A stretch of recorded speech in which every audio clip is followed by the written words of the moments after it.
Welcome to another episode of the Victory Podcast, driven by Audi. I'm your host, Keely Eure, joined by my co-host and former USC quarterback, Cody Kessler. Cody, we're back recapping USC versus Notre Dame. It was a tough ending for the Trojans. How are you feeling 24 hours after this one? Yeah, this was a tough one. Obviously not the outcome that we wanted, but I'm very proud of the way that this team fought. They played very hard for all four quarters. They gave Notre Dame all that they could handle in this game, but just a couple mistakes at the end that we couldn't quite overcome. And you can't afford to have those mistakes when you're playing the number 5 team in the country. Now, what happened into the game with those interceptions was not the only reason why we lost. And I want to make that clear. There's a couple things that this game really came down to, and we'll talk about that throughout this episode. And as much as I hate saying it, you have to give credit where credit is due. That is a very good Notre Dame football team. They're going to be very tough in the playoffs, especially with a first-round home game. And I know we don't like to celebrate moral victories, and we're not going to on this episode. But overall, there was a lot to be proud of with this football team on Saturday against one of the best teams in the country. Yeah, so obviously a lot to talk about in this episode, so we'll definitely dive into it. Before we do, just a couple reminders. Be sure to subscribe wherever you get your podcasts. If you ever want to get your voice heard, be sure to look out for a tweet or a question box, either on Twitter or Instagram. Our socials are VictoryPod USC. And we've talked about it before, but there's still a blood donation competition happening among Big Ten schools, and $1 million prize is on the line. So if you bleed Cardinal and Gold, be sure to donate blood and submit for the USC Trojans at big10.org/Abbott before December 7th. And one last thing before we dive into it, just want to apologize for missing the last week of episodes. That was not intentional. I ended up getting sick. The team got sick and my immune system's already bad, so it was just kind of written in the cards in that sense. But I kept thinking that I was going to get healthy and be able to at least do a preview episode. And that's why I didn't tweet anything about me being sick or canceling any episodes. I kept thinking that it was going to happen, and it ultimately didn't. So I'm sorry that I got sick, and I'm sorry for no communication on that front. So just wanted to put that out there and make sure everyone knows before we dive into it, Cody. I don't want to not address that front, but so sorry about being sick, but let's get into, like I said, the meat and potatoes of the episode, Cody. I did read your notes on the preview episode, and you were pretty high on this Notre Dame defense, rightfully so. You described them as a very disciplined, well-coached unit. How did you think USC did overall offensively against them?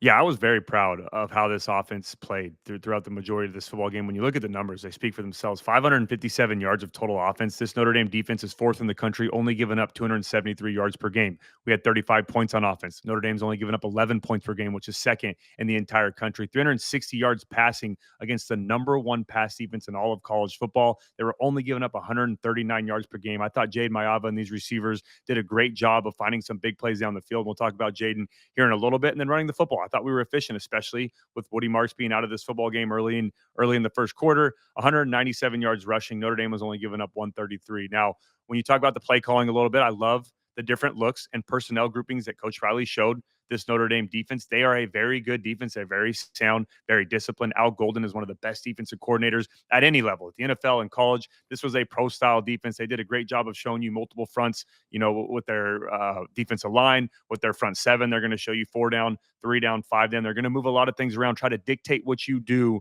on offense, but we flipped the script on them. I thought Coach Riley did a good job of forcing Notre Dame to play against what we were doing. We controlled the pace of the game. When we were on offense, we saw a lot of 2 tight end looks. He showed some of those crazy split looks with the offensive line. One of them was an RPO or a zone read with Jade Mayava, where we had double splits with our offensive line, where normally you go 1 foot splits. We extended it to 2 foot, 3 foot. So it forced the defense to kind of play on their heels a little bit, be confused on what they were seeing. And then we hit them for a big play on the ground. We showed a lot of empty looks. I love that we were, showing man zone tells, putting a running back out wide, putting our 2 tight end looks, putting, Walker Lyons out wide or Lake McCree out wide, forcing them to either cover down with a DB or go out there with the linebacker or a safety to show Jaden Mayava that it was man or zone. And that helped him go through his progression a little bit, which was great to see.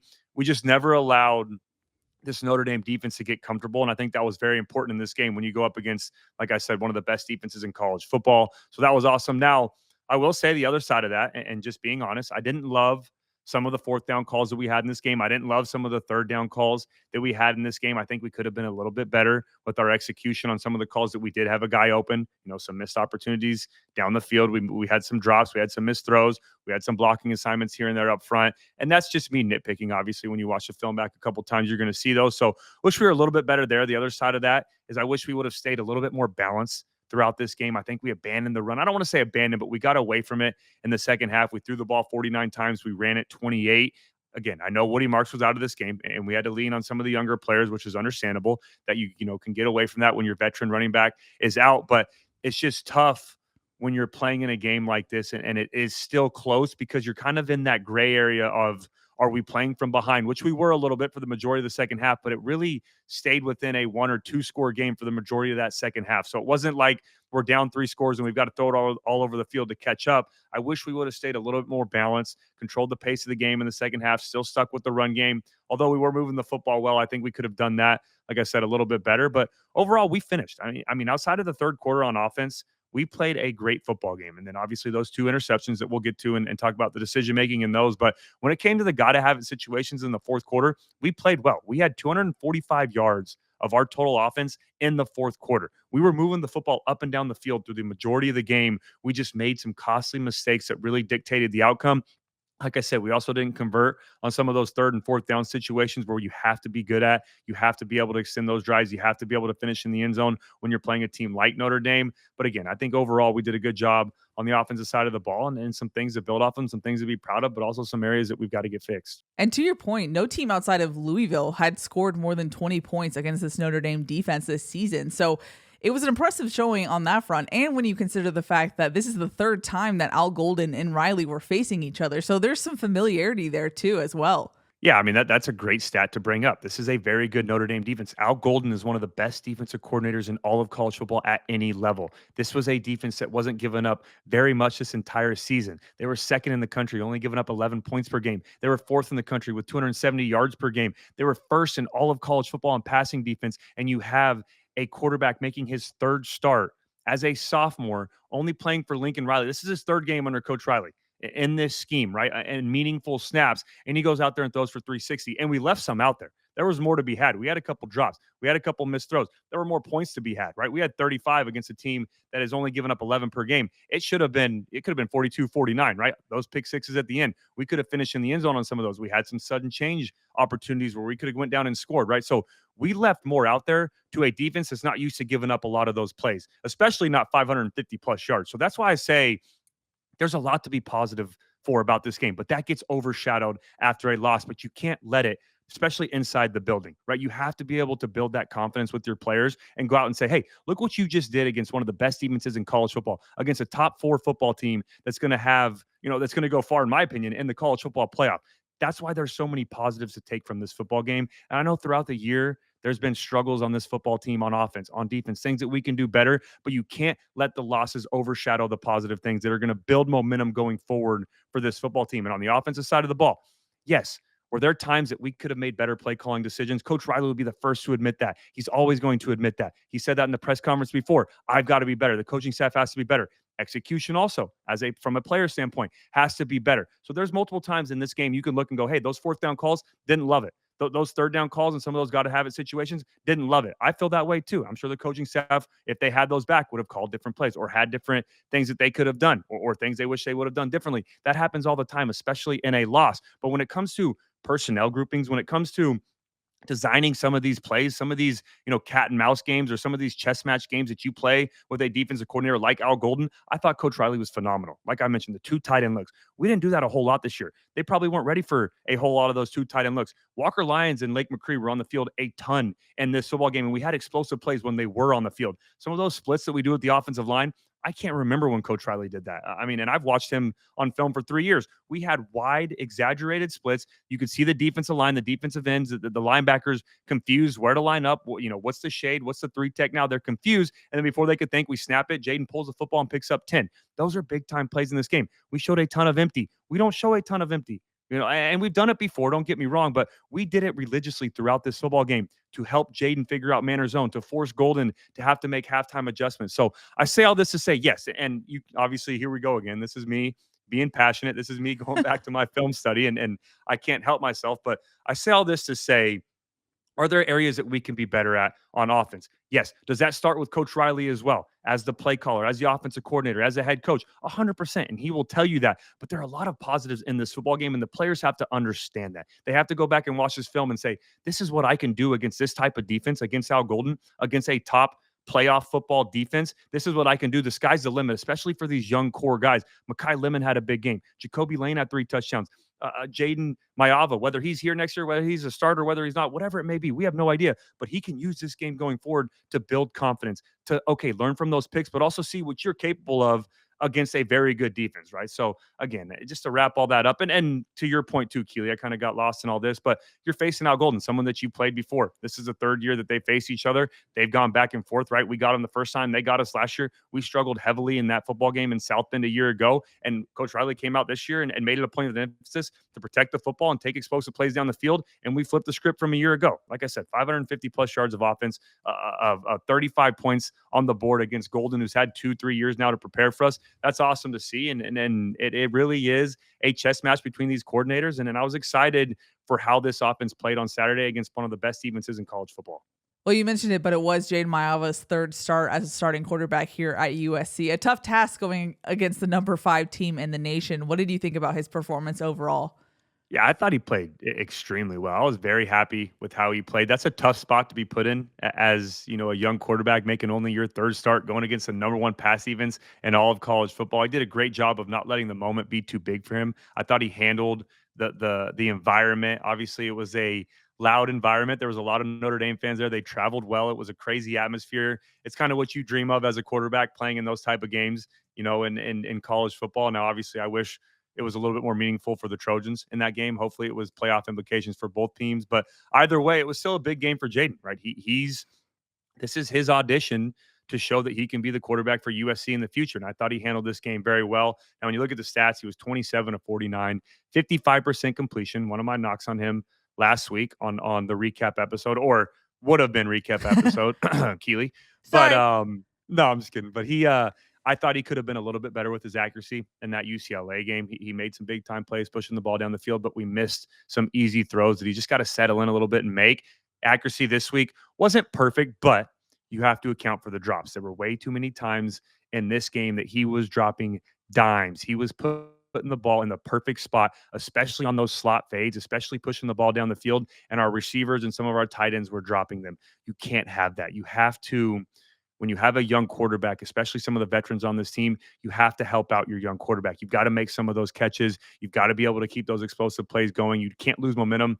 Some of those too came in third down situations. Some of those came in fourth down situations. Mekhi Lemon played phenomenal in this football game, but he did have that drop down the sideline. That was, and you got to give credit to their DBs. They made a good play on the football, but when you have two hands on it, and Mekhi will tell you, as a receiver, you've got to make that play. But I was really proud of the way that he went out there and performed. It just felt so loose, right? And I always talk about when you watch the game film back or when you watch the TV copy, look at a quarterback size. Look at the moment. You can tell if the moment's too big for him. You can tell if they're a little worried, if they're a little nervous, or you can tell if they're locked in. And his eyes stayed the same the entire game. He was very level-headed, which is tough to do as a young player. So that was great to see. Love pushing the football down the field, too. Like I said, some of those deep shots were great. Very impressed with, and I've said this the last couple of weeks, with his arm strength, with his arm talent. He has NFL level arm talent. He can make those throws from any platform you want him to make. He can make it on the run. He can make it stepping into it. He can make it falling away. He can make it off his back foot. That is great to see. And that gives you as a play caller a lot more ability to call some of these, shots down the field, and a lot more ability to expand your offense a little bit. So that was great to see. But the thing that I thought was most impressive for Jaden was his command of the offense, right? He did a great job of playing within the scheme of running the offense we talked about before, knowing when to be Superman, knowing when to be Clark Kent. I thought he did a great job of knowing when to differentiate between the two in this football game. He was taking what the defense was giving him. He took the shots when they were there, but he wasn't forcing them. He wasn't trying to make them happen when they weren't there. He took it because the defense, predicated where to go with the football. Okay, we're getting one-on-one outside with the safety in the middle. I'll hold the safety and take a shot outside. I'm not putting the football in harm's way. I thought he did a good job of reading the defense, of going through progression, of knowing, like I said, pre-snap of where and go with the football, but also confirming that post-snap, not letting the defense mix him up a little bit. And the other thing, too, is his throwaways, and this is going to sound like, a stat that you don't want to hear after a loss and something that's maybe not that important, but in his development, I thought this was huge. His throwaways and his checkdowns were equally as impressive as some of those deep shots that he was dropping in the bucket. Why do I say that? It shows improvement. It shows his ability to be coachable. It shows his ability to develop in Lincoln Riley's offense. That is a great sign in young quarterbacks. When a quarterback has a turnover problem, we'll get to the interceptions. I don't want to talk about that yet. I don't want to talk about everything else. But when a quarterback has a turnover problem, or struggles with protecting the football, right? Like we saw in the first game. And this is something that watching his film from UNLV carries over a little bit of knowing when to make the hero play and knowing when not to. If they can't get that fixed, it's tough to, be excited about all the other things that he's good at, right? With the arm talent and the athleticism and the potential. So that was huge for me to see. And like I said, the deep threat in the pass game, that's another element to this offense that I think really struggled or forces Notre Dame defense to struggle with because we average over 13 yards for completion. They can't just play tight to the line of scrimmage. They have to play, those deep thirds. They have to play quarters. They have to play cover two and defend the pass. That's where you can be a little bit more successful on the ground. Now, the last thing I'll talk about and that we have to talk about is the interceptions, right? And those are things that, like I said, can't happen in this football game, and those got to have it situations. But I want to kind of go through what Jaden saw and why those happens. Now, the first interception, that's tough because, Kyron did a good job of getting a great release off the line of scrimmage. He got over the top of the defender, but he didn't have his eyes back yet, right? As a quarterback, when you're running it now, I don't know if this was quite a go ball or if it was a fade, right? What the exact definition on this play call was, because again, I'm not a fly on the wall. I don't know exactly what they're taught in the film room, but when you have, it looked like to me a quick, a little bit of a quicker throw. When you're a quarterback, you're hoping that your receiver gets his eyes back to you so he can know whether it's going to be a back shoulder or whether it's going to be over the top. But the other side of that, Jaden, I understand why he wanted to throw the back shoulder in that situation. When he started to release the football, the DB and the wide receiver were even, but as soon as the ball came out of his hands, Kyron ended up winning over the top. So that's tough. But the biggest thing for me is just not enough time between those two to build that chemistry, to be on the same page. That takes times. That takes reps. That takes meaningful reps. You can work on it in practice, but until you do it enough in a game situation, it's tough to go out there and perform. And then on the second interception, this was just trying to do a little too much. I get it. It's tough because you're trying to make a big play on fourth down. I wish he didn't force that throw. The protection wasn't great, but he wasn't hot. They brought 6. We had 6 of protection. We just got beat up front. We let them through, and offensive line played great for the majority of this game. This was not one of those situations. We had a couple free rushers on that, but I wish he would have understood maybe a little bit more of where my quick answer is if they are bringing pressure. He had Kyron Hudson running a now route or a slant type route to the left with double linebacker pressure, so there's no one in the middle of the field. Instead of just trying to throw that up off your back foot, no, okay, I have no linebackers in the middle of my field. They're bringing pressure. My answer right away is I'm going to the left. I'm throwing the end breaker. I'm getting it out quick in my hands because that's my quick answer. And then Kyron Hudson would have walked into the end zone on that play because Watts, who ended up picking it, cheated over to the right side and went and made a good play on the football, reading Jaden's eyes. But that's just going to come with experience. And again, those interceptions did not or were not the only reason that we lost this game, right? I want to make that clear. Now, did they happen in a crucial moment that dictated the outcome? 100%. There's other things that we're going to talk about in this game that I thought we could have been better at on both sides of the football that would have made the story a little bit different at the end, but that's something that he's going to have to learn to, eliminate those costly mistakes at the end of the football game. But overall, I was very proud of how this young man played in this football game. I thought he did a great job of, like I said, showing that he can be coachable, taking those next steps. He was picking apart this Notre Dame defense at times, and this is the number one pass defense of all of college football. So it's got to get you excited about what he's capable of and what he can do. It's just, finding that balance between protecting the football and not making those costly mistakes and finding a way to win that game, but also building off of the positives and let that build your confidence as you continue to develop under Lincoln Riley. Now, I'm not sure if this is something you can answer and if you already alluded to it in a way, but there was talk on Twitter about whether or not Kyron ran the right quote unquote route for in that first pick 6. Is that something that you could pick up on film? Yeah, no, he 100% ran the right route. That was either a fade or a go. I think it was a fade. The way that I watched it, it was a quick read. He and Maava's drop will tell you that because he put one foot in the ground and then he got it out quickly. But the way Kyron ran it didn't tell me that it was a fade. And what I mean by that is he didn't get his eyes back right away. When you're running a fade route, quote unquote, when you're running a little bit quicker of a route where you want to get the ball up out of your hands and it's part of that quick game. And that's where the fade category, when you're running the fade, for those who don't know, that ball comes out right around 10 to 12 yards, right, as a quarterback, whether it's a back shoulder, it's over the top, and that ball is caught around 20 to 30. When you're running a go ball, every time you run a go ball, my young quarterbacks at home, you want to take 5 steps if you're under center, 3 steps if you're in gun, 1 hitch, and let it rip. Throw it a 3 ball. Put some air under it. That ball on a go ball is caught at 43 yards every single time. You want to throw that ball at 43 yards. Now, will that change a little bit? Sure. And there's going to be some times when a receiver gets jammed or when you have a quicker guy that maybe he'll be, 47, 48, the Tyreek Hills of the world. But for when you're starting out, when you're throwing a go ball, you throw it at 42. But I don't think that was this. I think this was a fade. This was a ball where you got to get it out a little bit quicker. And when you do that, you want your receiver to get his eyes back to you so he knows if it's going to be a back shoulder, if it's going to be over the top. And they just weren't on the same page. They've just got to continue to build that chemistry. But also, Jaden, as he was letting it go. I understand why he thought, okay, back shoulder on this one, they're neck and neck. But as the ball was starting to get let go, Kyron did get on top and he won. And they ended up rotating safeties to that side too.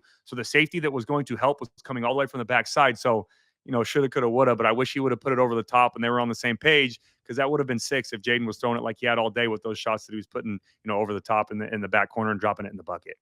This is something that I probably would have asked you if we did the UCLA recap episode. Do you feel like with Jaden in particular, there's been an increase in fades in the red zone? Or am I misreading that? That's going back to the red zone of the UCLA game. Yeah. And we'll talk about that real quick because Sorry. we missed the recap episode. Keely. Sorry. But anyways, no, I'm just kidding. I'm probably gonna say that about 10 times this episode. It's all I know. good fun. Obviously, I know. I want you to be healthy. I want you to be all right. But no, yeah, that was I do. I feel like, and I'll start with this. With Jaden, he loves pushing the football down the field. That's great. You want a quarterback that's going to take those shots. You want a quarterback that knows when to take those shots. That's where I think he's taking the next step. But you've also got to understand that it's okay to take the underneath throws. And when I was watching the film from UCLA last week, that was a predetermined throw by Jaden on majority of those, right? He knew, okay, we got man-to-man, or this is the look that I think it's going to be. I'm taking my one-on-one backside, because there's still a concept to the other side that you can read through. I think a couple of those were bad decisions by him. UCLA was doing a good job of playing fade technique. What that means is they're playing off the ball. They're keeping their eyes on the quarterback, and they're giving you the inside. They know that you're going to try to throw a fade. We're going to look back at you. When you throw a back shoulder, you want the DB to turn around. His eyes are on the receiver. He can't see you, and you throw it in time so the receiver can turn around and make the catch. UCLA was playing fake technique. They were looking inside. I would have loved, I don't know if he has his freedom yet, or if Coach Riley, they could have come on the sideline and said, hey, next time we're going to throw it down there and try to get to the fade like we have, call a slant, right? Give them the old, we used to do this. I don't know if you can see it, but we used to give these signals back when I was with Sark and Kiffin to run a slant route, or you can't see it by my legs, but we do a little chop route. Give them a slant. They're playing fade technique. Let's get to that. Now that's the next level of it as a quarterback, but I'm with you. I felt like we kept trying to force the fade route a week ago. I would have loved for us to let Jaden be a factor in the run game. And I'll talk about this a little bit more when we get to the run game, but like they did with Riley Leonard, right? When they're down in those 4th and 1, 3rd and 1, those goal line situations, put him in gun, let Woody Marks block for him, have an extra blocker, and run some of those quarterback design runs. But yeah, it does feel like we are. And I think, just because of the UCLA game, because the first game against Nebraska, we really didn't. We did take some shots down the field. Those were more go balls. Those were more deep posts. Those were pushing the ball down the field. But yeah, the UCLA game down the red zone specifically, we threw a couple too many fades, in my opinion. But that's part of developing as a quarterback, to know when to check out of it, to know, hey, I'm not going to take the one-on-one fade. I'm going to work my concept on the left, whatever it may be, whether it's a spacing, whether it's double slant with a flat, work that, because I know they're playing fade technique. But yeah, and you love it though. I love his aggression. Just got to know when to make the right read. But I do think he took a step forward in this game. It just sucks that the time he tried to throw that back shoulder fade, and you've got to give credit to their DB. That was a heck of a play on the football. That was an unbelievable catch, kind of a pirouette. Made a great play, but yeah, that was one I liked for him to put a little bit more over the top, because you got the look that you wanted, and it just, it didn't work out in our favor. Now, you talked about the run game. Let's get into it. First off, if you listen to this podcast at all this season, you know how big of a fan we are of Woody Marks, and it sucked to see him. MVP. For real. And Riley said it. He said he's the MVP of our offense this season, and it's completely true. It just sucked to see him on senior day not have a performance that we usually see from him. So unfortunately, he goes down early in the game, and then we see Quentin Joyner become number 1 for USC. What did you see from him as a back? Yeah. No, I'll start off with Woody, like you said, real quick. It was terrible to see. But when it is a head injury like that, yeah, I love that. Shout out to our medical staff. Shout out to Woody being smart enough to not trying to tough it out, and I'm sure he did. And they had to take his helmet from him. You could see him on the sideline still walking around, but you don't want to play with that, right? And we still got a bowl game. He has a very bright future in the NFL. So as much as it sucked to not see him on this offense, our MVP of this offense, our best player on offense, in my opinion, it's terrible that he wasn't out there. But it's also a good decision by him and our medical staff to keep him out of that game. You don't want to make that any worse. But yeah, I think Quentin Joyner played phenomenal football. He really just continues to get better, in my opinion, right? And we've talked about earlier this year, and I've been a big advocate for QJ. I've said, hey, let's get him the football more in these games. If Woody's getting 15 to 20, I need Quentin to get at least 10 touches in these games, right? And I've talked about that even going back to the Penn State game. Well, here's your opportunity. When your star running back goes down, it's next man up mentality. Quentin Joyner played great in this football game. 10 carries, 83 yards, averaged 8.3 yards per carry. He continues to have explosive play after explosive play. right? And he has that home run capability, but he also has a physicality. And I didn't know how physical he was until some of these plays where he was lowering his shoulder and trying to run some dudes over that were not ready for him to take some of those hits. And one of Yeah. them, he got close within the 1 yard line. Another one, he lowered his shoulder, kept great balance, which was great to see too. He kept his feet after lowering his shoulder, has great vision, very good with his patience too. I think he's going to be a good running back for this USC football team for years to come. Made a great catch out of the backfield, also that one-handed catch that he had. And then I think the first or second quarter got down by the goal line there too. So that's going to be another thing important for years to come, filling the shoes of Woody Marks, being able to be a receiver out of the backfield. Another guy I got to point out that played very well was Brian Jackson, true freshman. 6 carries, 71 yards, 11.8 yards per carry. Was great to see a freshman get some experience. And I know Keely, you've been high on him before. I got Yeah. to back. I double that now. I'm very excited about his future. He is a specimen of a running back too when he's on the field. I feel like I think I said this earlier in the season. You did. You did. Okay, good. I'm glad I did because he legitimately, when you're sometimes the broadcast, it kind of muddies what you can actually see about people's like physical shape and size. Yeah. He looks like a linebacker in person. He just looks He just does. tough to take down. And so I just want to again just say that I'm putting my chips on Brian Jackson as going to be a great back for USC going forward. But we Yeah. saw it on a flash of that on Saturday.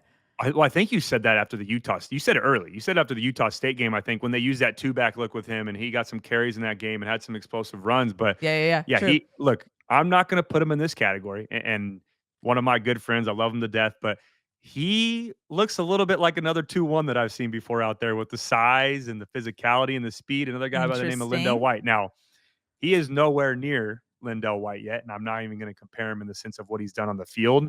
But the size, the strength, that is the potential that I see that he can get to. And He has some I know thunder, Lindell maybe. was, huh? He has some thunder, maybe in him. Yeah, maybe a little thunder in him. He's going to be exciting to watch, right? And him and QJ, I think, are going to be awesome as a 1-2 punch in this offense. Do we go out and get a veteran in the portal? Right, it's been so successful for us the last couple of years. With Marshawn Lloyd, Woody Marks, Travis Dye, who we loved here at the Victory Pod as well. Do we go get a veteran for these two guys, or does Quentin Joyner prove that him and Brian Jackson can be the 1-2? I mean, I think time will tell, but they definitely had a great showing on Saturday, and that was great to see Brian get some carries in that game. But yeah, like I said, and I'm just putting it out there. No one come for me. I'm not saying he is Lindell White. He's going to be Lindell White. I'm not saying he's even going to be in that category, but that's who he reminds me of. Maybe it's the number, maybe it's the size, maybe it's his physicality, but either way, and I know Lindell would back me up on this. Very excited about Brian Jackson's future and what he can do for this running back group. And the other side of that too is you're not running the football without an offensive line. So I've got to give credit there. I think our offensive line did a great job in the run game. We averaged 7 yards per carry on the day, did a great job of being physical. This was a solid defensive line for Notre Dame. We even took a punch to the face. Oh my Emmanuel gosh. Pregnon. Like Let's literally, not, yes. I get the refs miss it sometimes, but what's the point of review? If you see a blatant punch to the face, but then we get called for a tripping call. Look, you know how I feel When's the about last this time shit. you heard a tripping call? Yeah, I was I'm trying not to think gonna about that. I was like, I wow. watched that multiple times too on the replay. Come on now. But anyways, look, and this isn't the excuses. A lot of things happen, but that punch to the face on Emmanuel Pregnon, unacceptable. Can't happen. But I've got to say, our offensive line did a great job in the run game. Very physical, getting up to the second level. Did a great job in space. We're so good. We have so many athletes. Lonnie Noah continues to impress me, surprise me. He keeps getting better and better, especially in the run game. He took on two linebackers or a defensive end and a linebacker on one play when he was pulling. Got a piece of both of them to spring Quentin Joyner on a big play. So I've got to give credit to him there. Now, the one negative side I'll say before we move on from the run game, I do wish we would have used Jaden a little bit more in the run game, right? We talked about so much, and that was the thing with Miller Moss is offensive line struggling. They've gotten better, but you want to have a mobile quarterback back there to be an extra threat, to be an extra dimension in the run game. We just haven't really seen that the last 2 games, right? 5 carries for 11 yards. He did have 2 touchdowns, but of those 5 carries, 1 was a sack and 2 were a quarterback sneak. Now, I love that we brought in a quarterback sneak, by the way. That was great, and I've been advocating that for a couple weeks, especially Yeah. when you have a guy like Jaden with his size. Let him get down there, do the tush push, and get in the end zone. That's awesome. But I just wished we would use him a little bit more in the run game, right? And that would help us be a little bit more balanced. Like I said, 49 pass attempts over, I think, just around 25 to 28 rush attempts. That could help us be a little bit more balanced if we have some quarterback design runs, like Notre Dame does with Leonard. How effective was that in the second half? How effective is that on 4th and 1? How effective is that on third and short running situations when you have a guy that's 6'4", 225 plus, to have him with an extra blocker, with Brian Jackson blocking for him or Quentin Joyner blocking for him, to take one drop step out of gun and then let him be a runner, right? I think we need to do that a little bit more. Or another play that was hurting us that they were doing with Notre Dame was a QB draw. Get some quarterback design runs, right? Spread them out. Go 4 wide. Widen everybody out. Keep one linebacker in the box. Look like you're going to go do a quick pump and then take off and run. He's a great athlete. So I just wish we could use him a little bit more in the run game. But when we did run the football, again, huge shout out to Brian Jackson and Quentin Joyner and this offensive line. I thought they did a great job all day, being physical with this Notre Dame defense. And it was surprising too because we talked about it in the pregame show, but the availability report listed both Jonah Monheim and Elijah Page as questionable. And Yeah. if you watch closely in the UCLA game, I believe Jonah got rolled up on or something ankle leg wise, was not 100% towards the end of that game. And so I think that's why he was deemed questionable. He was definitely not 100% on Saturday. He warmed up individually. I saw Killian O'Connor warm up multiple times on the sideline. I kept expecting him to come in for Jonah. So this was a physical defensive front for Notre Dame. And so if you're listed, two of your starters are questionable on offensive line, I thought that was pretty impressive for them to tough it out in that sense. But as you mentioned, Cody, I think at the beginning of this season, we were pretty critical of the offensive line's performance. What can you attribute their growth to, or their progress in that sense? Is that just like a chemistry thing? I'm just curious your thoughts there. No, you hit it on the head right there. And how many times have we used that word, Keely, talking about Yeah. offense line, chemistry, continuity, consistency, being able to build that starting five and getting those reps with one another. It's so important to have not only a center that you trust, but to have a right guard, right tackle that work together so well and can communicate well. To have a left guard, left tackle that works so well together. To know, hey, it's an A block. Hey, it's a B block. Hey, I'm pulling. Hey, you go. We're down blocking. Hey, twist, twist, twist. We're going to see this different front. You have to be on the same page. You have to build consistency and continuity with one another, but that comes with reps. That's the only way that you can build that chemistry, is getting more reps. It took time, right? Maybe a little bit longer than we had hoped in this football season. And we were very tough on this offensive line, especially in the pass game early on this year, right? And that's something that what was rightfully so. They struggled against Michigan. They struggled early on protecting Miller. He took some unnecessary hits, and they had to go through those growing pains to get better. You got some young guys up front, so it's great to see the progress there. But the other side of it too, where I think we really turned the page this year on offense with our offensive line, is when we started to commit to the run game a little bit more. Go back to, the Minnesota game. Remember how frustrated we were going into that game, worried about protecting Miller. Can we do a good job against this defense? Can we, how's the pass protection going to look? We struggled against Michigan. We struggled against Wisconsin. Our tackles are not playing well. We came out and made it a point to run the football in that game. And you kind of see the light bulb switch on for Elijah Page. You kind of see Mason Murphy get a little bit more confidence. Now, I know we weren't perfect throughout the season with pass protection, even in that game and a little bit later on. But when we started to run the football and build the confidence with this group, you could really see that confidence, that swagger about them that you want to see from your 5 biggest players on offense that are Yeah. going out there and playing in a Big Ten conference. So those are 2 things I think were the biggest difference makers. But in this game, I got to give them their flowers, right? We talked about how good they were in the run game. They were equally as impressive in the pass game. Was it perfect? No, but they went up against a very good Notre Dame defense. Does a good job of getting after the quarterback, does a good job with their pass rush, have very physical defensive linemen, have very good linebackers that are very athletic. Al Golden knows how to scheme up a defense to go against your offense to create one-on-ones all over the field. I thought they did a great job. Only gave up 1 sack on the day.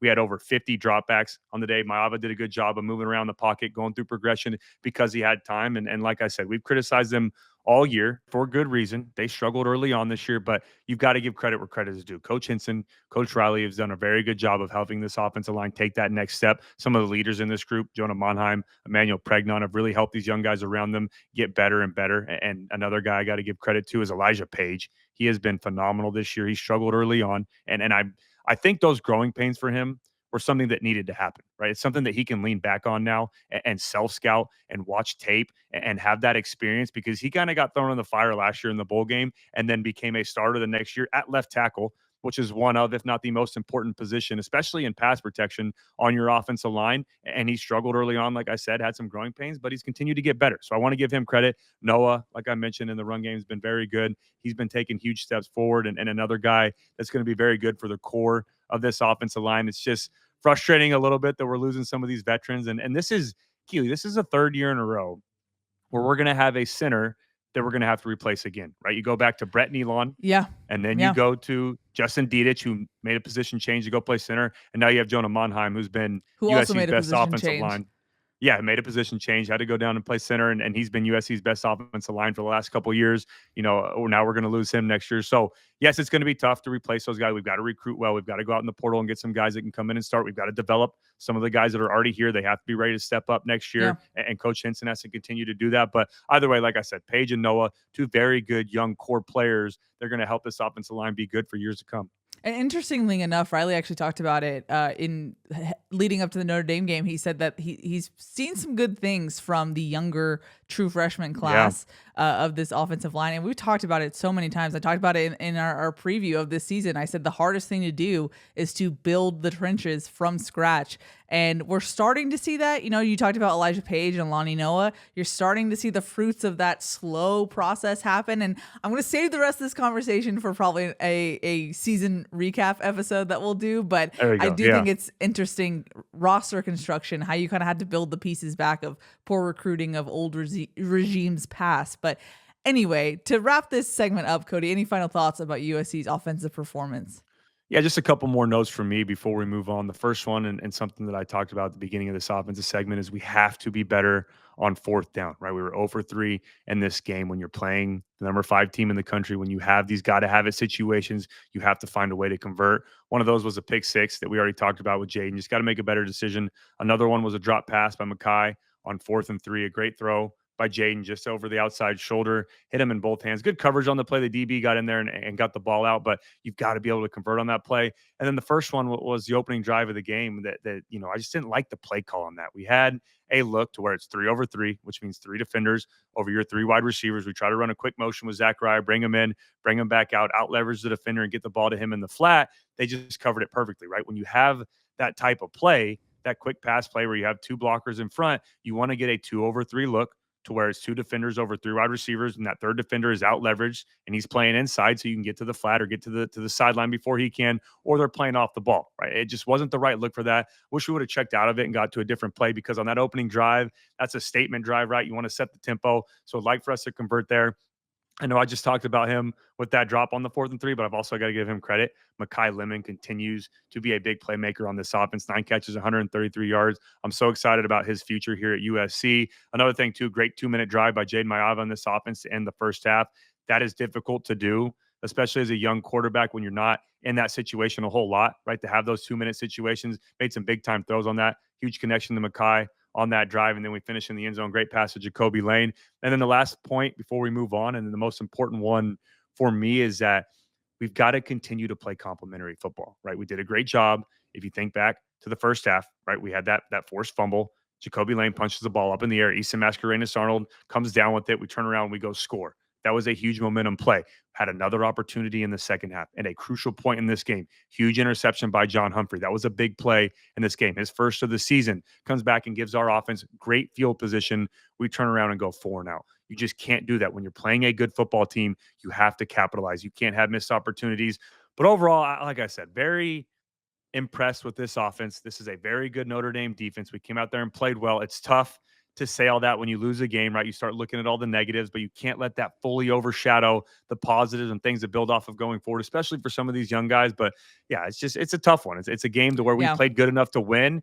It just came down to a couple things on offense that we've got to be able to fix, and things that you've got to be able to convert on or get figured out if you want to win those close football games against one of the best teams in the country. No, makes sense.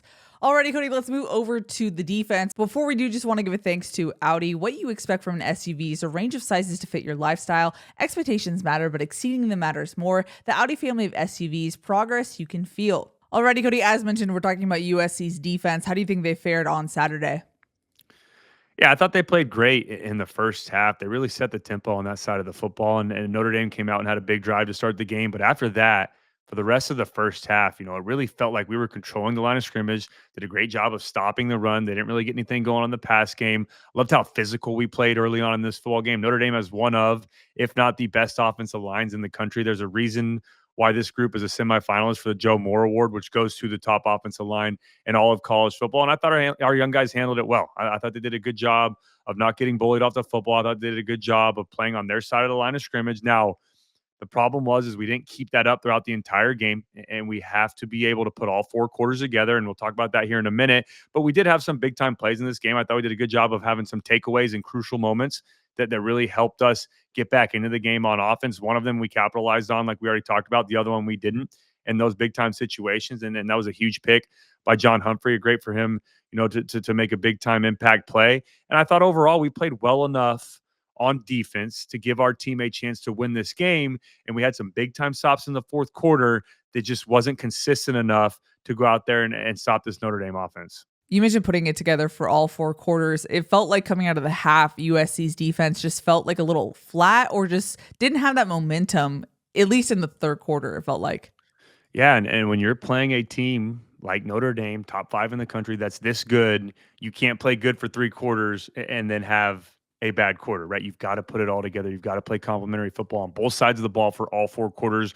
We just struggled in that third quarter. Notre Dame scored on 3 of their 4 drives to start the half, and that was all, like we said, in that third quarter. That cannot happen, not against a team that's this good, because we played well. Like I said, in the first half, I thought we played great football. The fourth quarter, now, we did have those 2 pick sixes, so they didn't really need to do a whole lot on offense, but we made some big-time stops in the fourth quarter. We only gave up 2 yards of total offense to Notre Dame in the fourth quarter, so we played great football for the majority of this game, but you've got to put it all together if you want to win against an opponent like Notre Dame, and we just were really flat in that third quarter, and we've just got to be able to find a way, and that's something we've talked about before, Keely, about this team starts slow in the first half, then plays great in the second half, like against a Michigan, like against a Wisconsin, or we start great in the first half, like against Penn State, and we can't put it all together in the second half, So that's something that hasn't been too consistent the entire year. And there's been times where we've seen flashes of us putting it all together, but it's just been too often, and Washington, another game, to where we're not putting all 4 quarters together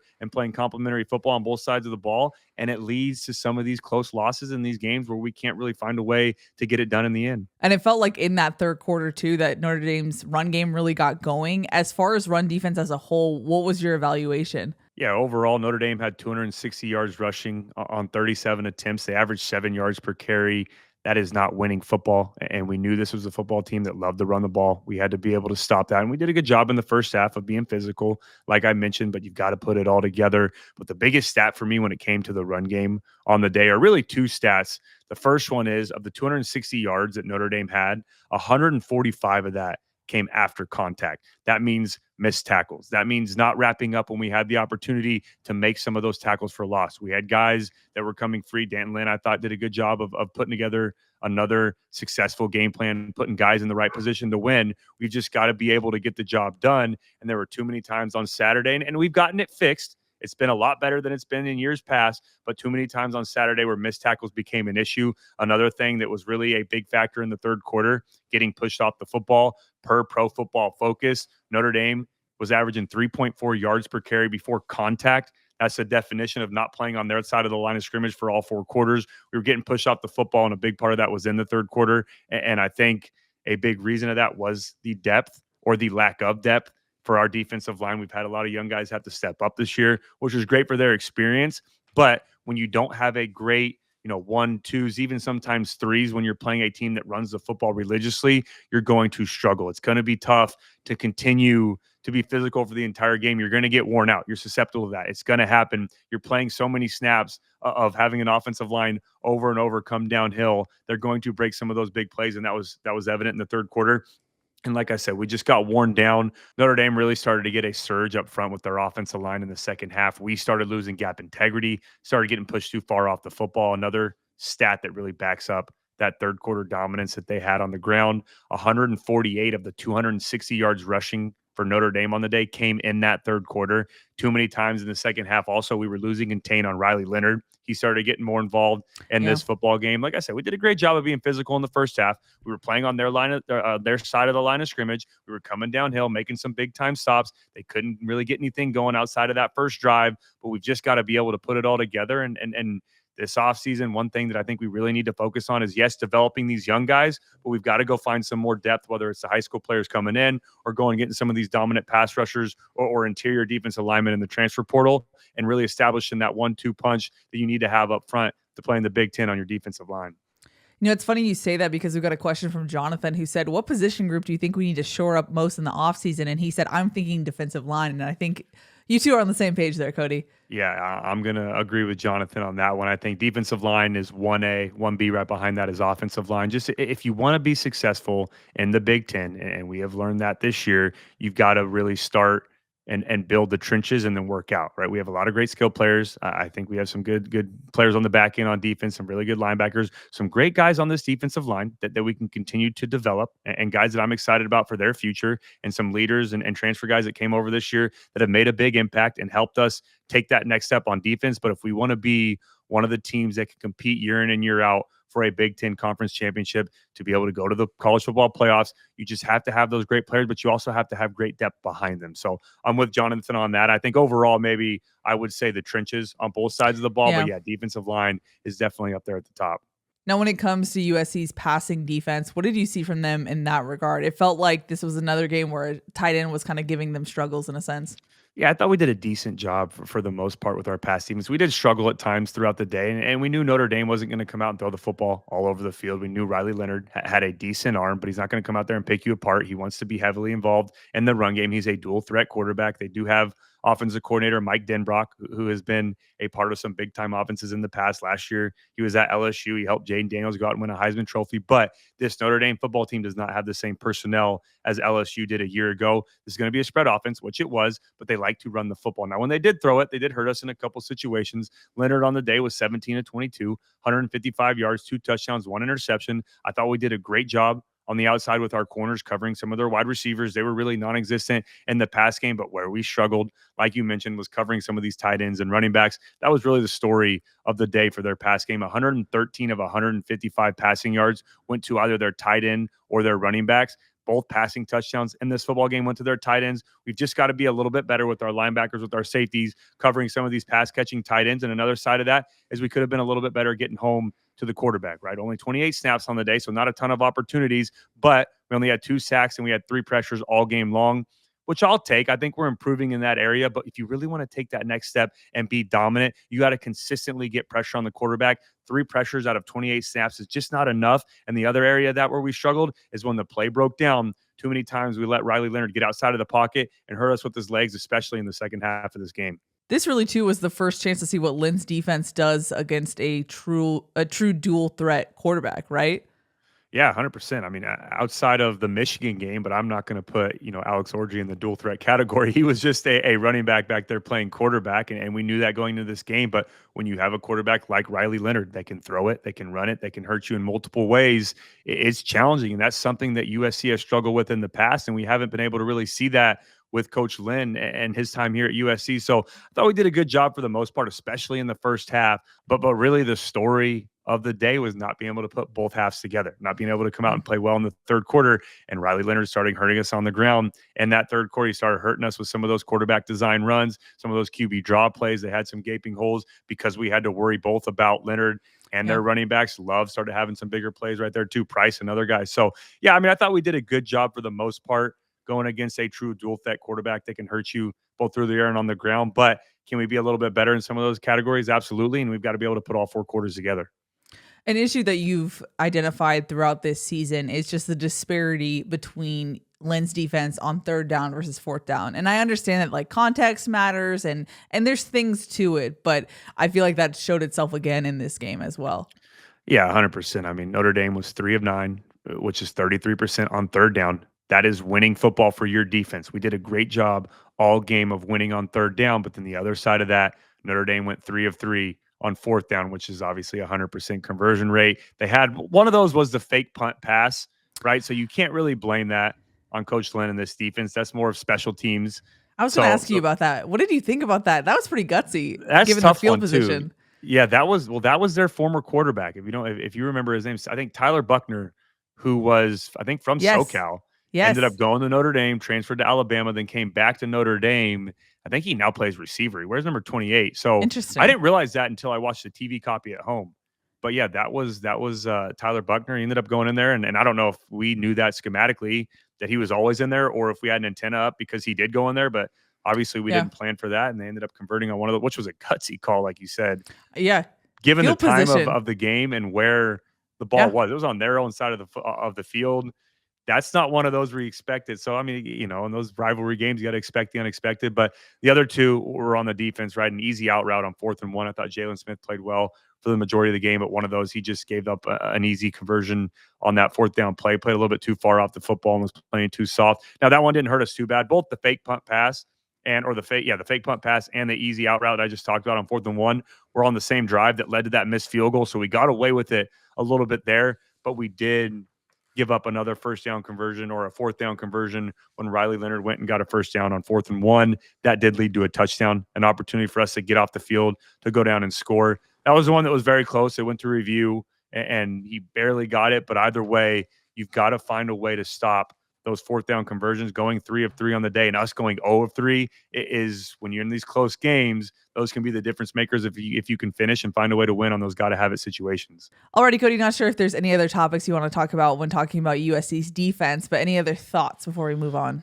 Yeah, I mean, it just really came down to, like I said, that third quarter, starting fast in the second half. I thought we did a great job in the first half. I thought we made some big time stops, especially in got to have it situations in the fourth quarter on 3rd down. Just got to be able, like I said, to win on 4th down and keep them from, extending those drives. But two guys I want to give a shout out to before we move on. I thought Nate Clifton played very well in this football game. When you go back and watch the tape, did a good job of being physical at the point of attack, played on their their side of the line of scrimmage for the majority of this football game, was a big part of the success we had in the run game early on in the first half, was also very good at getting after the quarterback. He was responsible for one of those sacks. Another player that played well was Keely Eure. He's had some injuries this year, so it was good to see him play well. He jumped off the tape. He made some big-time plays in this football game. And just overall, I mean, I know we didn't win this game. I know we were 6-6. I know the season didn't go exactly how we wanted it to. We still have a bowl game, so we can continue to get better.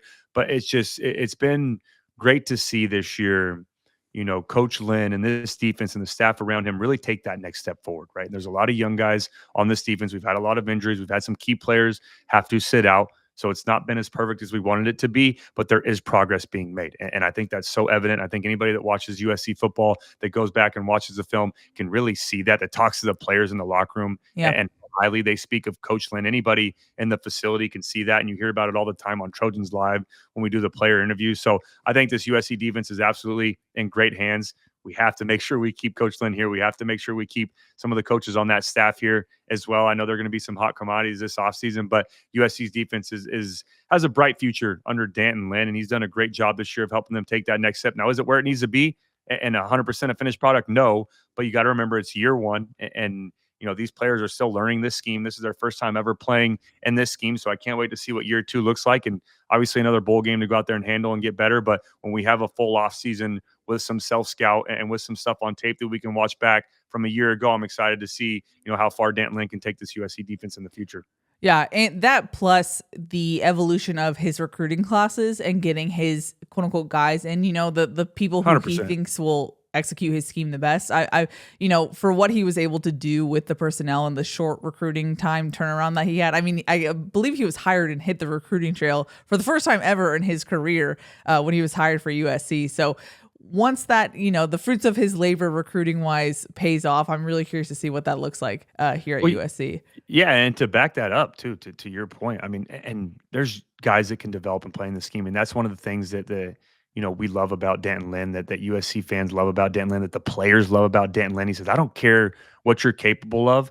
I'm going to find a way for you to fit in my scheme. I'm going to tailor my scheme towards my players, right? I just need you to be versatile. I just need you to be coachable. I just need you to be able to do a couple different things and be open to doing a couple different things. But the guys that really succeeded in this defense or excelled in this defense this year, in my opinion, were guys that we went out and got in the portal. Right. When you talk about Gavin Meyer coming out of nowhere, well, Lynn obviously knew he wanted to get him to fit in this scheme. Yeah. When you talk about Easton Mascarenas-Arnold, who leads the team in tackles, he knew that he could fit in this scheme. Keely Eure, John Humphrey had a big play the other day. You talk about Kamari Ramsey, who's a staple on this defense, coming over with Danton Lynn. Then you pair that with some of the core guys on this team like Eric Gentry and Kobe Pepe and some of those guys up front. Nate Clifton, another guy we went and got in the portal that he knew was going to fit in this scheme. It's just it was you continue to develop these guys, and then you continue to go get guys that are going to fit in this scheme and guys that Lynn can recruit to come play his style of defense. It's just like I said, the sky's the limit, and I'm excited for what he's going to do here in the future. Now we got to make sure we keep him.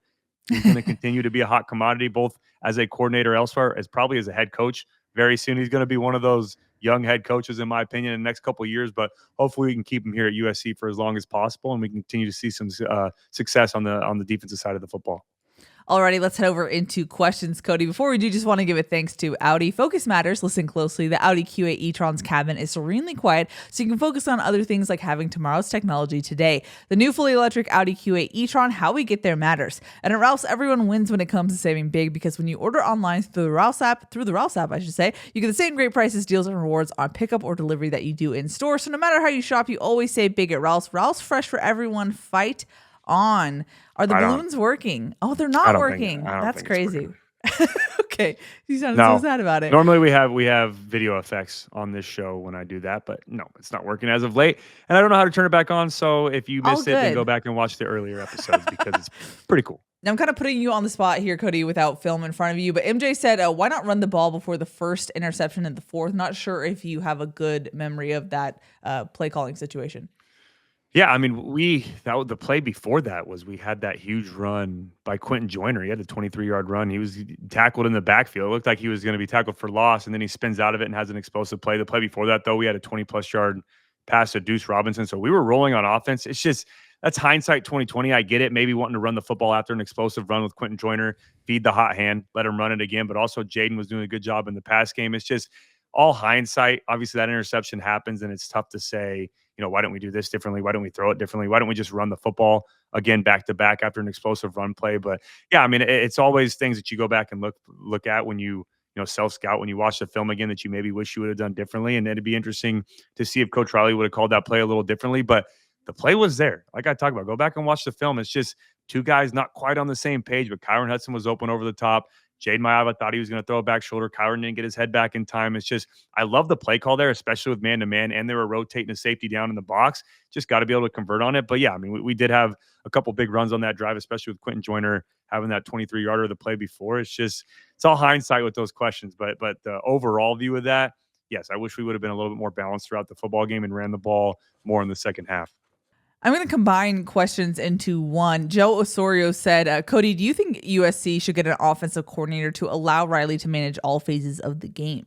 Yeah, I mean, I've seen this question get thrown around a couple times on Twitter and some of the comments. And I don't know. I mean, that's something to maybe talk about more in the offseason, because there are some pros and cons to it. But, Coach Riley has a track record of being one of the best play callers in college football. He comes from the Mike Leach coaching tree. He's had a ton of success at coaching, especially quarterbacks at this college level. He has multiple Heisman Trophy winners. He's been a part of some big time offenses. Even last year when we struggled, with our overall record and the season didn't go how it wanted to go, we were still top 5 in pretty much every major category on the offensive side of the ball. So although we're not as successful as we're used to seeing under Coach Riley, I just don't think it's time to do that yet. But the other side of that is we've seen Coach Riley give up quarterback coaching duties to Luke Heward. So he's not opposed to making changes like that, but giving up play calling duties is a big step. And we've seen some teams do it, around the country. And I guess time will tell if it works out for them. We saw Ryan Day, bring in Chip Kelly to let him call plays this last season. We saw Coach Loxley at Maryland, a team we played earlier this year. He brought in Josh Gaddis, someone that was his colleague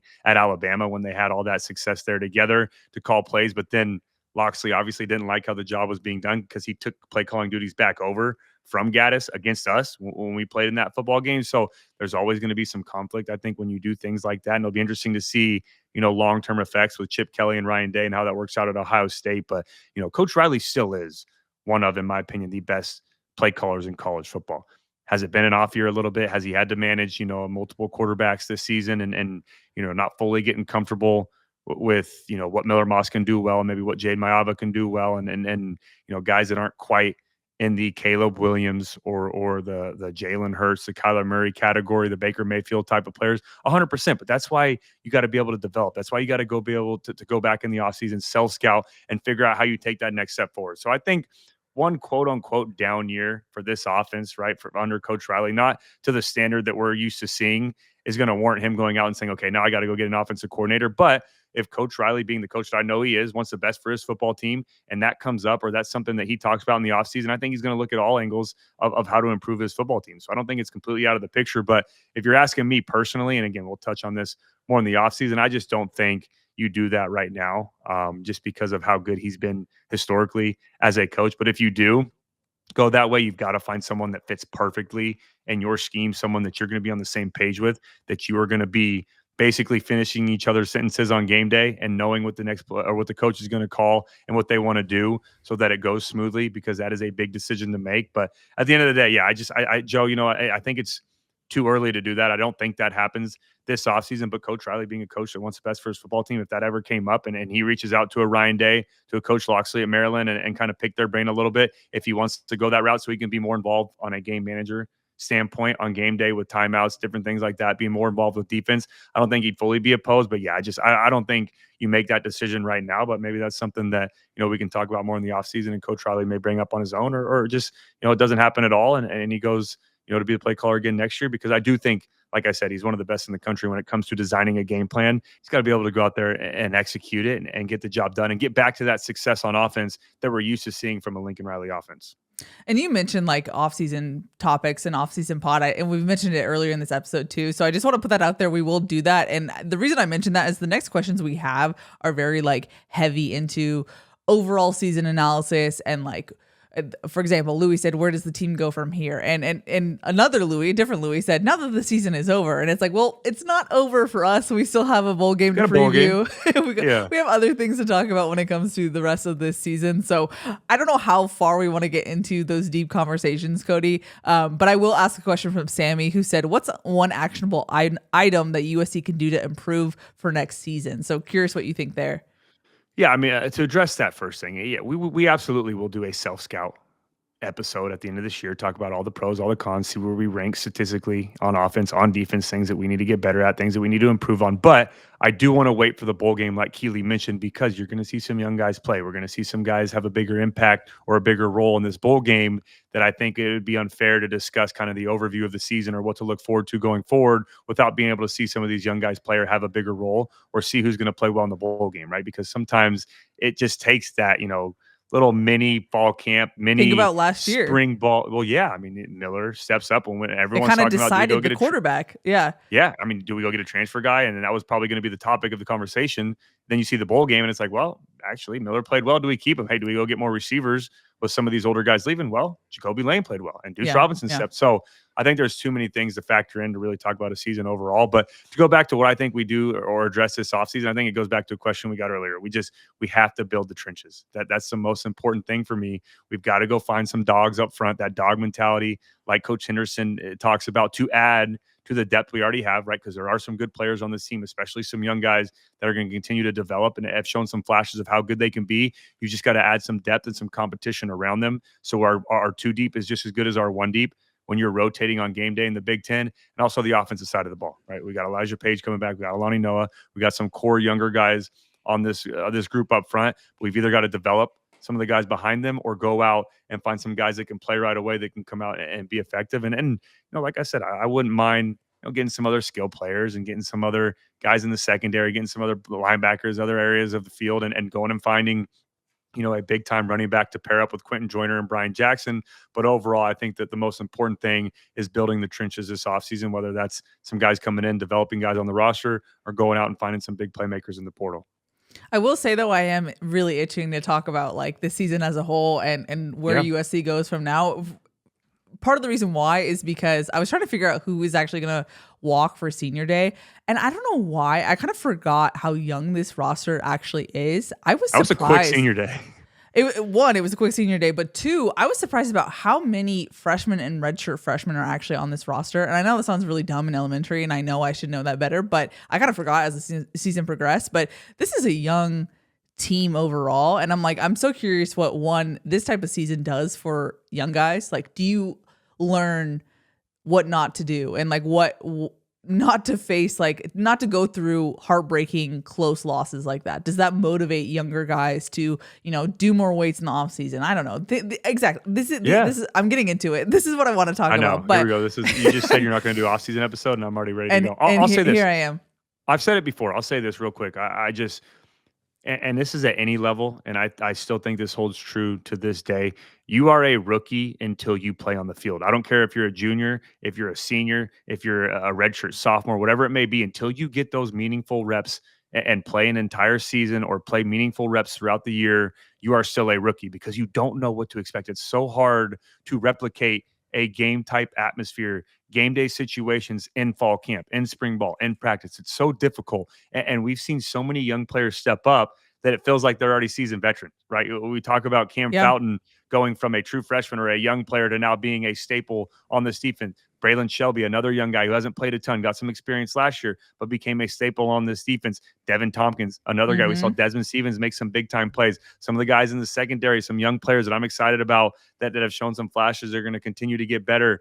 It's just so it's fun to watch these young players, and they've obviously got a lot of things they got to learn from this year and continue to improve. But yes, I mean there's so many things that are valuable from being able to watch game film, to watch yourself try things on game day that maybe work at practice that don't work against, live opponents, maybe things that do work at practice that you can't get away with on game day. So there's so many different things you can learn from that on both sides of the football. But yeah, it's going to be, like I said, I'm so excited about the young core that we have on this team on both sides of the football, especially when you look at the running backs, when you look at the defensive line, when you look at these receivers that are stepping up each week that haven't been there before, Mekhi, Jacoby, Deuce, guys that haven't had to be your wide receiver one, those guys on game day and the college football, level that are your key playmakers. They're learning how to do it this year. And I can't wait for them to apply that next year and take that next step and make some big time plays.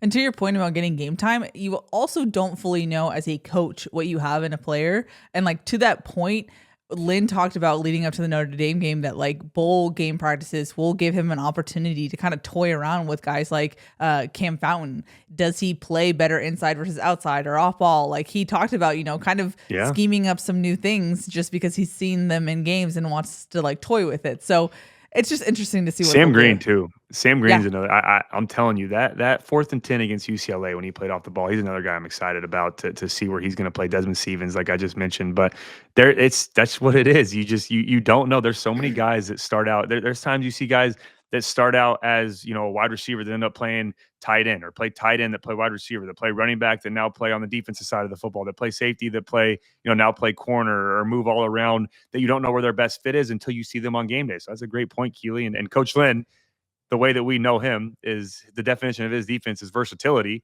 And Jalen Smith has played all 5 positions, so he could play anywhere on that defense. We saw Keely Eure at times come down and play linebacker, and Kamari Ramsey come in the box when Zion Branch comes on the field. Like I said, Sam Green playing linebacker and playing QB spy position. So, yeah, it's going to be fun to watch. But, yeah, you've got to get that experience on game day and meaningful snaps to know where you're going to excel best on either side of the football. Okay, sorry. One last thing. I'm going to quiz you or have you guess. Okay. Lynn was asked when did he realize that Jalen Smith was a corner when he first saw the team practice? What do you think his answer was? I mean, let's see. So probably are you saying when or what made him think he's a corner? When?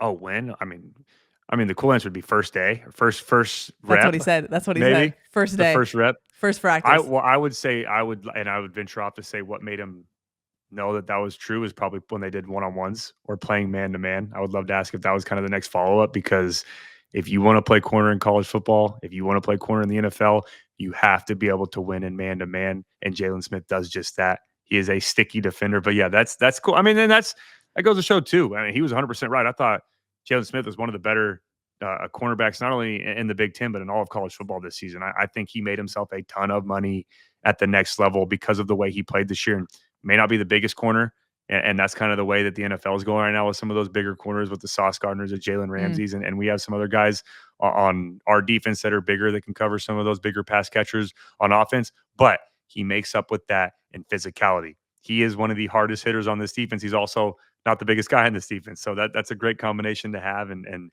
yeah, I'm excited for what he's going to do at the NFL level. I wish we had him for a little bit longer, but forever grateful for what Jalen Smith has done for the University of Southern California. Alrighty, final question comes from Trojan Dad. He said, looking toward the bowl game, how do you stay ready, and can you share your experience?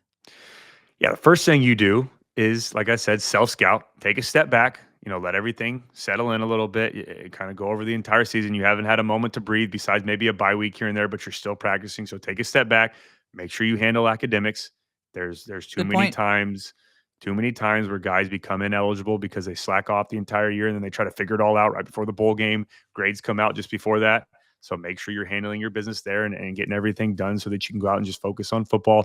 But like I said, take a step back, go spend some time with some family, check out for a little bit, still watch film, keep your tablet close by, right? Keep your film study close by, keep your notes close by so you can check up on them and you're not completely putting football away. But take a couple days off and kind of, regroup a little bit and settle back into, being a normal kid. Because at the end of the day, these are kids, right? These are 18, 19, 20, 21-year-old kids who have so much responsibilities, on their plate, have now NIL, NFL level contracts that they have to uphold, so much pressure, so much weight on their shoulders. So you got to be able to step back and focus on your mental health. But then the other side of that, when you get those bowl prep practices, especially as a young guy, and for myself, the big reason that I earned the starting job my sophomore year was because I got a chance to compete after Matt Barkley got hurt with Max Wittick when we were preparing for the Sun Bowl. You've got to take these practices that you're going to get for bowl prep before the bowl game, whether you're a starter or you're fifth string, whatever it may be. You have to treat these as a glorified fall camp. You have to treat these as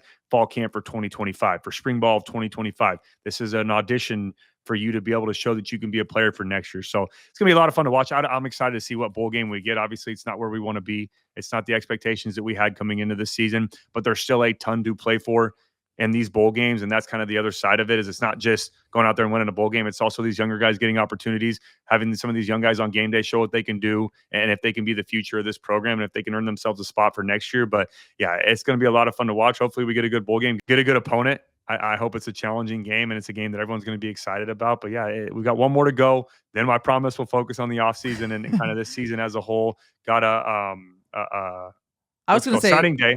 Yes, go ahead. yes. Oh, I was going to say we have a long time to talk about the full season. The off season is long, so I'm not pressed about getting to that episode because it's a long off season. Well, for those of you who don't know too, yeah, we're going to do a signing day episode sometime next week or the week after. Once we get everything, we can't talk about recruits and anyone, whether it's verbal, whether any of that stuff, until they put pen to paper, until they officially sign. We can't say anything. Obviously, we know what's going on and we're excited about some of these guys in this class, but we can't say anything about it until that happens. So we'll do an offseason, or we'll do a signing or an early signing day episode next week. And then, yeah, we do spring ball episodes. We always say we're going to. We've got to make sure we do this offseason. I know. We've done a couple interviews. We have a legitimate studio set up now, though. Yeah, we do have a studio set up. We do have everything that we can do. Yeah. We're locked and loaded. We've got multiple mics now, too. That was always a struggle, is finding multiple mics and everything. It was We've got one of multiple those things, camera views. Yeah, it was one of those things where I was like, I was like, you don't want to invite someone to your house when it's messy, and I just felt like we didn't have the studio set up to really invite when we did people over. We did it with Matt. We did a Matt Barkley episode, which everyone loved, by the way, and Matt's awesome. Maybe we can get Matt to come back. But it's our highest listened to episode, by the way. Yeah, it was also a very. It was a weird setup. We tried to do everything on the fly. We had no cameras yet. You're very close with Matt, so I felt okay with being like, welcome to our dingy dungeon. But I pumped the brakes on some other guests. Yeah. Yeah. But anyways, no, we have a lot of stuff to talk about this offseason. We'll obviously recap this entire year, but also what to look forward to for USC football. But got one more bowl game to go. Like I said, wish we would have won this game. We got one of two of the rivalry games. I wish we would have got this game against Notre Dame. Could have spoiled their season a little bit, but very proud of how hard this team fought. Very proud of the leadership and the core group of guys on this team, the foundation that's being built for USC football. But we've got to be able to find a way to win next year. We can't be on the other side of these close games because A, they're not good for my mental health and all of us USC fans because they're heartbreaking and they're tough. But also B, you've got to be able to show that you can take that next step forward and figure out how to win these close games, right? We led in the fourth quarter of every single game except for the game on Saturday. So we got to find a way to get it done. But again, a lot to be excited about for this USC football team, but also a lot to improve on. So we'll see. But again, one more to go this year. We'll talk about the bowl game, and then we'll break down the entire season as a whole after that. Alrighty, that's going to wrap it up. Thanks so much for following along this season. Like Cody said, we still have one more to go, a bowl game, and as well as all the other episodes we want to do in the off season. So thank you so much for listening and being a part of this podcast. We can't do it without you guys. So thank you for that. But that's going to wrap it up. That's Cody. I'm Keely. We'll see y'all next time.